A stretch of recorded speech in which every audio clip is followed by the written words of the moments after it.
My name is Rashid. I'm a former Muslim. I left my own country because I was not allowed to leave Islam or criticize it.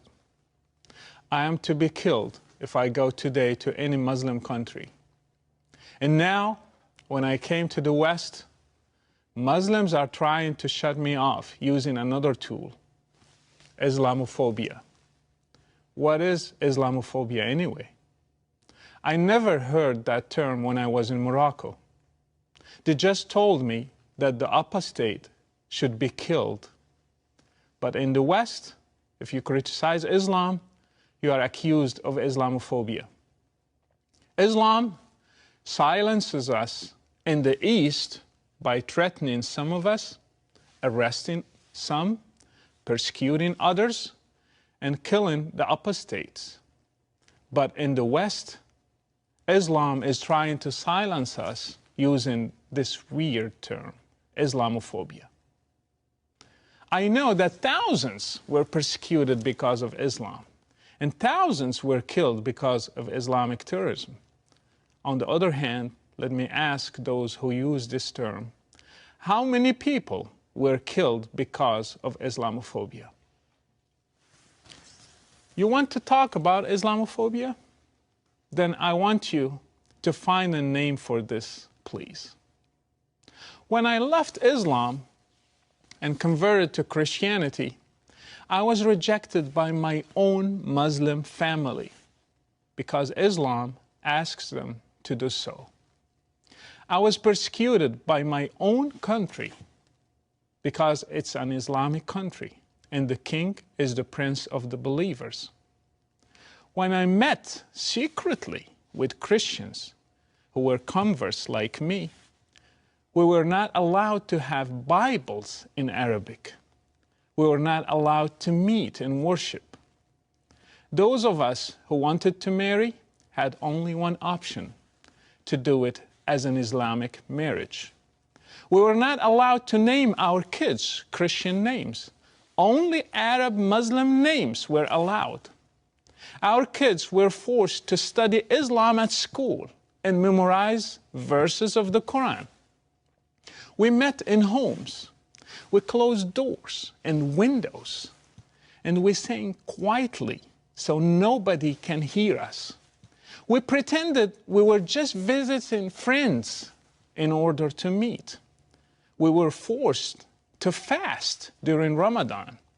And if we ate publicly, we would get up to 6 months in prison. We were forced to hear criticism about our faith and stay silent, because if we answer back, we would be arrested and sentenced to at least 2 years for shaking the faith of a Muslim. This did not happen in Saudi Arabia or Iran. This was in Morocco, one of the most moderate countries in the Muslim world. And it's not only me who suffered. Others, atheists, are suffering till now. Christians are suffering. Baha'is are suffering. Whoever criticizes Islam is suffering. What do you call this? Please give it a name. Freedomophobia? Islam is afraid of freedom. Freedom never killed anybody. People have the right to be afraid of Islam. This is not a phobia. This is a reasonable fear because we see the fruits of Islam. We see it in Muslim countries. We see it in ISIS. We see it also in terrorism news everywhere, in Boko Haram, in Shabab in Somalia, in Saudi Arabia, in the beheadings, the crucifixions, the hand amputations, and the stoning. It's a real fear. Therefore, we will criticize Islam, and Muslims should live with that. Islam is not a race. I can criticize it without being afraid to be called a racist. Islam is a set of doctrines. I have the right to criticize it like any other doctrine. It's a set of ideas.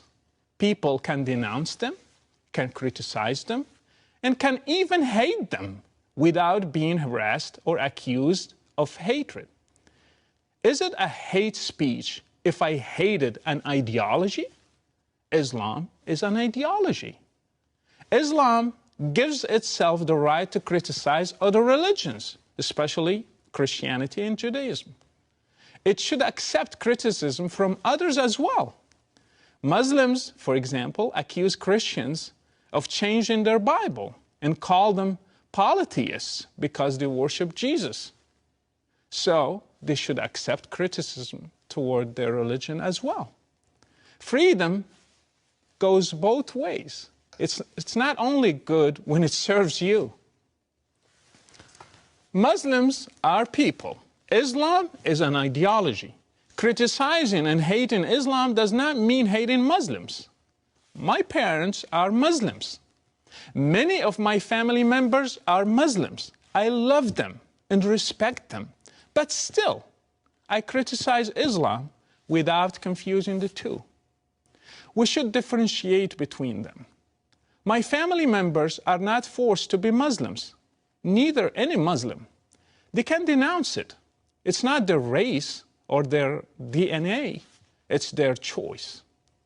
If there is a phobia, it exists in Muslim countries, which are afraid of freedom, afraid of a bunch of Christians meeting in a house to pray, afraid of people eating publicly in Ramadan, afraid of a woman uncovering her hair. Those who keep preaching to us about Islamophobia should preach it to Saudi Arabia, who is afraid of a woman driving her car and afraid of a blogger who was blogging about freedom. Terrorism committed by those Muslim jihadists is obviously linked to Islam. We should not be afraid to say it. Nobody should be afraid of criticizing Islam loudly. We should not let anybody silence us or intimidate us using labels like Islamophobia or any other labels. Stand for your freedom and for your rights.